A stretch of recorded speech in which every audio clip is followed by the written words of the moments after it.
오늘 우리가 나누는 이야기가 당신의 마음에 작은 온기가 되기를 바랍니다. 혹시 마음속 깊은 곳, 누구에게도 말하지 못했던 아픔을 안고 살아가고 계신가요? 이 이야기는 바로 당신을 위한 것입니다. 잠시 귀를 기울여 주십시오. 이 채널을 구독하고 좋아요를 누르는 것은 단순히 숫자를 늘리는 행위가 아닙니다. 그것은 보이지 않는 상처로 힘들어하는 또 다른 누군가에게 치유의 빛을 함께 나누는 따뜻한 연대의 시작입니다. 당신의 작은 손길이 세상을 밝히는 촛불이 될 수 있습니다. 여러분의 삶에 늘 평화와 은총이 가득하기를 기도합니다. 만약 진짜 상처가 당신에게 일어났던 그 사건 자체가 아니라 그 사건 때문에 당신의 내면에 일어난 변화라면 어떨까요? 당신이 오랫동안 짊어지고 온 그 고통, 그 불안감, 떨쳐내고 싶었던 중독적인 습관, 혹은 언제나 버려질 것만 같은 그 두려움이 당신의 결함이나 약점이 아니었다면 어떨까요? 그것이 실은 당신의 존재가 무시당하고 목소리가 외면당하고 사랑받지 못했던 경험에 대한 아직 아물지 않은 영혼의 반응이라면 말입니다. 어쩌면 당신은 한 번도 들어보지 못했을 트라우마와 사랑, 그리고 진정한 치유에 관한 깊은 통찰을 오늘 함께 나누고자 합니다. 이 이야기는 단순히 당신의 과거를 설명하는 데 그치지 않을 것입니다. 당신이 잃어버렸다고 생각했던 당신의 미래를 되찾을 수 있도록 돕는 열쇠가 될지도 모릅니다. 과거의 상처가 여전히 당신의 발목을 잡고 있다고 느끼거나 세상에 홀로 남겨진 듯한 기분이 든다면 당신은 결코 혼자가 아님을 기억하십시오. 이곳은 바로 그런 당신을 위한 공간입니다.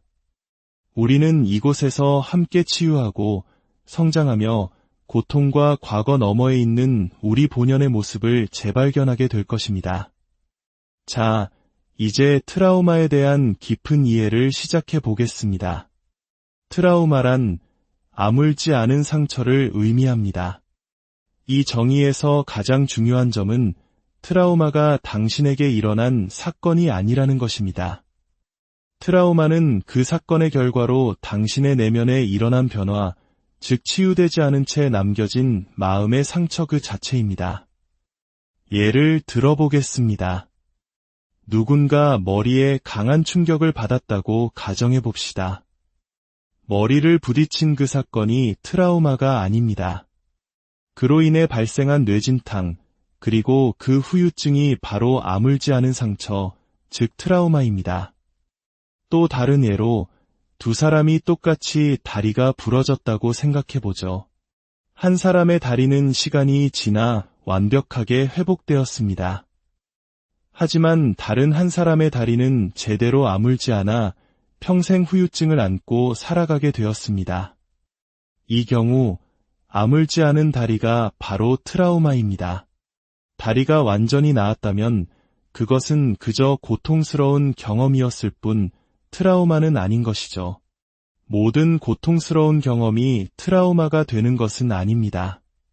하지만 모든 트라우마는 고통스럽습니다.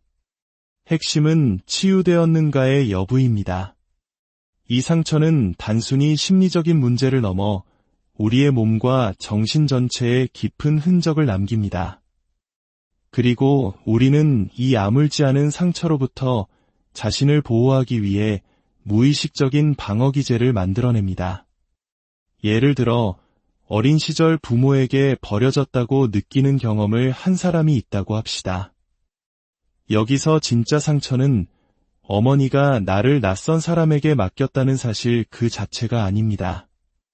그 경험을 통해 나는 사랑받을 가치가 없는 존재구나라는 깊은 믿음을 내면에 새기게 된 것, 그것이 바로 진짜 상처입니다.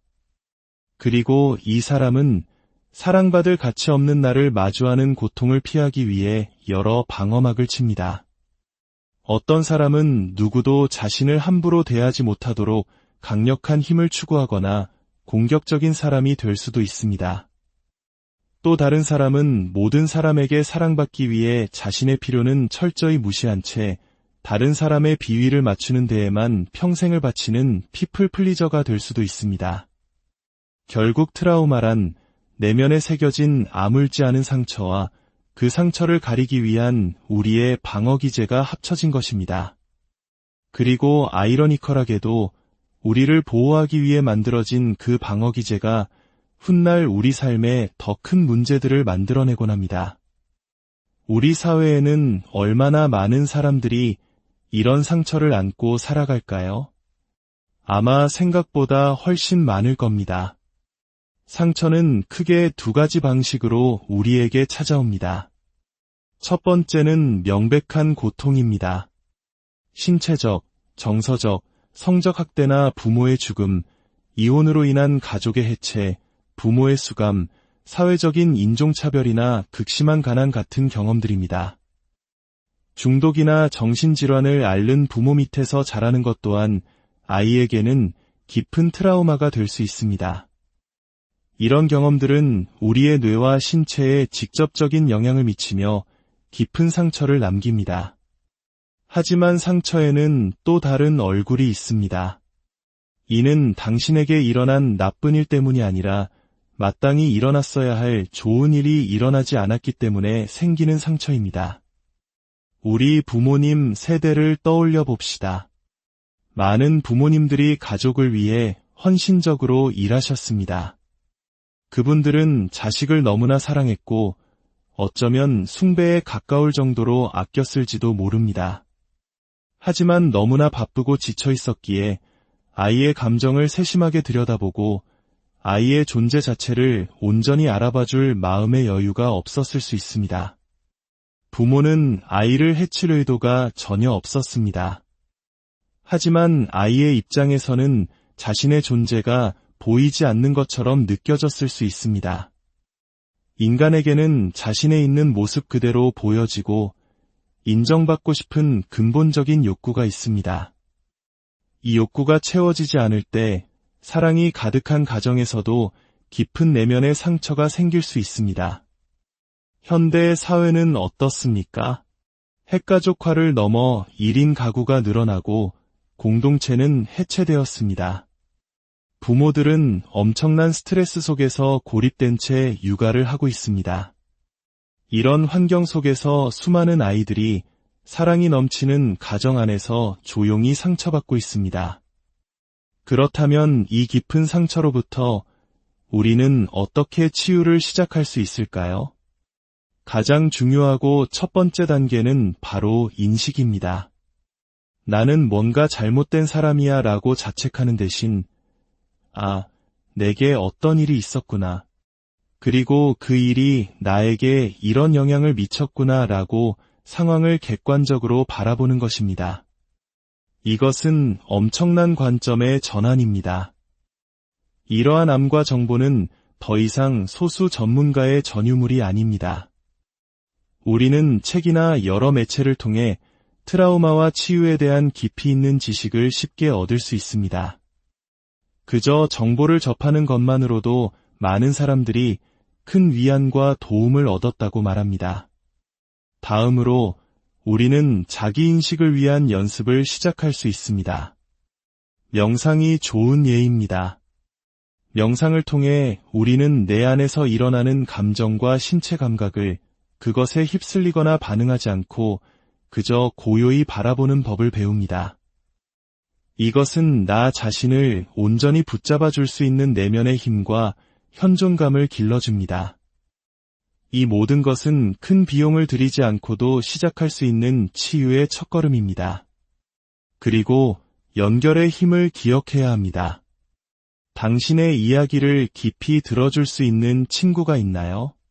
조언이나 해결책은 필요 없어. 그냥 내 이야기를 들어줄 수 있니? 라고 부탁할 수 있는 사람이 있나요? 다른 사람에게 온전히 수용받는 경험은 그 자체로 강력한 치유가 됩니다. 만약 당신이 연인이나 배우자와 함께 있다면 그 관계는 치유를 위한 가장 아름다운 토양이 될 수 있습니다. 물론 전문가의 도움이 필요하다면 좋은 치료사를 만나는 것도 큰 힘이 될 것입니다. 자연과의 연결 또한 잊지 마십시오. 토착 원주민들의 삶을 보면 그들이 얼마나 자연과 깊이 연결되어 있는지 알 수 있습니다. 때로는 숲을 걷고 흙을 만지고 자연의 소리를 듣는 것만으로도 우리의 상처받은 영혼은 회복될 힘을 얻습니다. 관계 속에서의 치유는 실로 강력합니다. 오랜 결혼 생활 속에서도 우리는 과거의 상처에 기반한 자동적인 반응들을 내려놓고 지금 여기에서 서로를 온전히 마주할 수 있게 될 때 비로소 진정한 치유가 일어나는 것을 경험합니다. 상대방이 나를 자극하는 말을 하더라도 상처받은 어린아이처럼 반응하는 대신 성숙한 어른으로서 그 순간에 머무를 수 있게 되는 것입니다. 이것이 관계에 가져다주는 신선함과 자유는 이루 말할 수 없습니다. 우리는 늙어서 놀기를 멈추는 것이 아닙니다. 놀기를 멈추기 때문에 늙는 것입니다. 현재의 순간 속에서 함께 웃고 놀이할 수 있는 능력을 회복할 때 우리는 나이와 상관없이 다시 젊어질 수 있습니다. 이제 우리 사회가 깊이 오해하고 있는 중독에 대해 이야기해 봅시다. 중독을 이해하려면 먼저 우리 뇌의 작동 방식을 알아야 합니다. 우리 뇌에는 헤로인과 같은 아편 유사제에 반응하는 수용체가 있습니다. 왜 우리 몸에 이런 수용체가 있을까요? 그것은 우리 몸이 스스로 아편 유사제를 만들어내기 때문입니다. 바로 엔도르핀입니다. 엔도르핀은 우리 생존에 필수적인 세 가지 중요한 역할을 합니다. 첫째, 강력한 진통제입니다. 우리가 고통을 견디고 생존할 수 있도록 돕습니다. 둘째, 쾌감과 보상, 희열을 느끼게 합니다. 엔도르핀이 없다면 우리의 삶은 얼마나 밋밋하고 어두울까요? 그리고 셋째, 가장 중요한 역할은 바로 애착을 가능하게 하는 것입니다. 부모와 자식 간의 유대감, 연인 간의 사랑, 이 모든 깊은 연결이 엔도르핀 시스템을 통해 이루어집니다. 제가 만났던 헤로인 중독자들에게 헤로인이 당신에게 무엇을 해주나요? 라고 물었을 때 그들의 대답은 놀라웠습니다. 한 여성은 처음 헤로인을 했을 때 마치 따뜻하고 부드러운 포옹처럼 느껴졌어요 라고 말했습니다. 그녀가 말한 것은 무엇이었을까요? 바로 사랑이었습니다. 또 다른 남성은 3살 때 열이 나서 덜덜 떨고 있을 때 엄마가 따뜻한 담요로 감싸주고 닭고기 수프를 끓여주는 느낌이었어요 라고 했습니다. 그들이 갈망했던 것은 마약이 아니라 어린 시절 받지 못했던 사랑과 따뜻한 연결이었습니다. 그들의 몸은 사랑과 애착을 통해 자연스럽게 생성되었어야 할 엔도르핀이 부족했고 그것을 외부의 물질을 통해 필사적으로 채우려 했던 것입니다. 중독이란 무엇일까요? 중독은 어떤 행동을 통해 일시적인 쾌감이나 안도감을 얻고 그로 인해 그것을 갈망하게 되지만 결국 부정적인 결과를 초래하고 스스로 멈출 수 없게 되는 모든 상태를 말합니다. 이는 마약이나 알코올뿐만 아니라 쇼핑, 음식, 도박, 인터넷, 게임, 심지어 일이나 운동에 이르기까지 어떤 행동이든 될 수 있습니다. 이제 질문을 바꿔봅시다. 왜 중독되었는가? 가 아니라 무엇이 그토록 고통스러웠는가? 라고 물어야 합니다. 중독은 그 사람의 선택이나 질병이 아니라 견딜 수 없는 내면의 고통을 잠시라도 잊기 위한 처절한 자기 치유의 시도였던 것입니다. 그 고통의 근원을 찾아가면 우리는 거의 예외 없이 어린 시절의 깊은 상처와 마주하게 됩니다. 현대 사회는 종종 중독의 근본 원인을 외면한 채 중독된 개인을 처벌하고 비난하는 손쉬운 길을 택합니다. 하지만 사회적으로 의미 있는 일자리가 사라지고 공동체가 붕괴되고 사람들이 점점 더 고립되고 외로워질수록 삶의 의미와 목적을 잃어버린 사람들이 늘어날수록 중독의 문제는 더욱 심각해질 수밖에 없습니다. 치유는 과거를 지우는 것이 아닙니다. 치유는 더 이상 두려움 없이 나의 과거와 상처 옆에 고요히 앉아 있을 수 있게 되는 것을 의미합니다. 우리가 짊어진 상처는 약함의 증거가 아닙니다. 그것은 우리가 결코 혼자서는 감당할 수 없었던 것을 어떻게든 살아남았다는 생존의 증거입니다. 중요한 것은 자신을 고치는 것이 아니라 깊은 연민의 마음으로 자신을 이해하는 것입니다.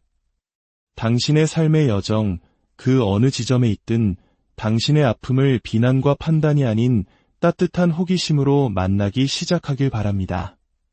바로 그 공간에서 부드럽고 신성한 무언가가 당신 안에서 다시 깨어날 것입니다. 치유에는 시간이 걸립니다. 그리고 당신은 이 길을 결코 혼자 걸을 필요가 없습니다. 오늘의 이야기가 당신의 마음에 울림을 주었다면 당신의 여정이 소중하다는 것을 기억하십시오. 자신에게 부드러워지십시오. 계속해서 자신을 탐험하고 당신을 지지해줄 사람들과 함께 하십시오. 당신은 보이지 않는 존재가 아닙니다. 당신은 소중한 존재입니다. 그리고 당신은 결코